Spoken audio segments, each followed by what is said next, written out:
All right, welcome class. Today we are talking about section 2-3, real numbers. The learning intention for today is going to be able to classify numbers, and you're going to know you have it when you can appropriately put a number in the correct set or sets that it belongs to. So let's take a look at that. All right, here you see these are the different sets located inside real numbers. So irrational numbers are going to be the numbers that don't repeat or don't end. Natural numbers are going to be your counting numbers 1 through 10. Whole numbers are all of your positive numbers after that, after 10. Integers are all positive and negative numbers. And your rational numbers are anything that technically ends or repeats. All right. And when you add all rational and rational numbers together, that's what we call real numbers. And those are just things that can be found on a number line.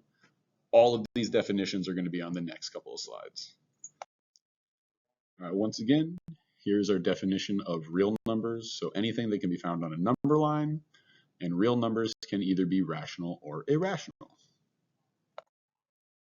Rational numbers now, right? These are the numbers that will end. So like 3, 3.25, they have endings. Or they repeat forever. So like 1/3 is 0.333 repeating. Those are both rational numbers. And irrational numbers are going to be the ones that don't end or don't repeat. So things like pi is one of the most famous irrational numbers we have. And like I said, here we have some examples. 0.75, it ends. It's a rational number. 0.3 repeating, it repeats forever. Rational number. Irrational numbers are going to be things that don't end and don't repeat. So square root of 2, right? That's going to be a really big, ugly number. Pi, 3.14, blah, blah, blah, blah, blah. It will go on forever and it does not repeat. Those are irrational. All right. Once again, math I think is skills based, so we can do most of our learning by doing. So let's take a look and see what this looks like in practice. So -25, is it rational or irrational? Well, -25 can be expressed as a ratio, right? A over B, that would just be -25 over 1. That's a valid fraction. That's a ratio. So it can be expressed. So it is a rational number. Now, what I want you to do is tell me, is -2 over 9 rational or irrational? Simply pause the video, think about it, hit resume, find out. So it is obviously rational because it is already in the form of a over b, where both a and b are integers and b isn't 0, right? So it's a proper fraction. It's rational. That's all there is to it. Sometimes we might ask you to do more than just say irrational or rational. Sometimes we might want to tell us what sets or multiple sets does this number belong to. So let's take a look at the number 0.2525. Well, it is going to be a rational number because it is repeating, right? It is a repeating decimal, 2525, and it will go on forever like that, is a rational number. It is not, however, an integer, right? It is not a whole number. It is not a counting number, or a natural number, if you will. So it is only rational, only rational. All right, on your own, I want you to try to tell me what sets does 21 over the square root of 4 belong to? And we only have a couple options. If you don't remember, you can go back to the beginning of the video for the diagram. Hopefully that's in your notes and you can just look at your notes right now. If it's not in your notes, now would be a really good time to pause this video, go back to the beginning, and make that little chart of sets, all right? All right. Now you should have been able to tell me that this 21 over the square root of 4, which is the same as 21 over 2, right? Which would equal 10.5. Well, that is not a whole number, a counting number, an integer. That is only rational, right? It does end, it terminates, 0.5 stops, but it is only rational. All right. So for this example, I'm going to do it along with you, right? So the square root of 36.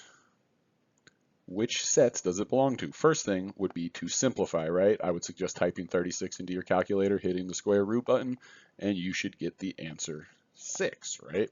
Because 6 times 6 is 36. So really we are asking which numbers, or which set of numbers does the number 6 belong to? Well, let's take a look at the next slide. It can be expressed as a ratio, A over B. So it is a rational number. It is also a positive whole number, so it is technically an integer. It is also technically a whole number, and it is between 1 and 10, so it is a natural counting number.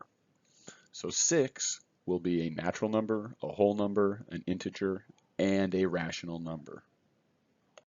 So for this one, on your own, look at the number negative square root of 64 and tell me which set or sets this belongs to.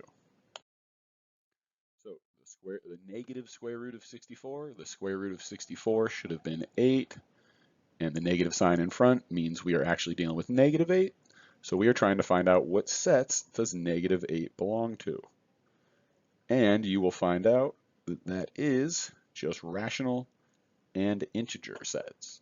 It's not a whole number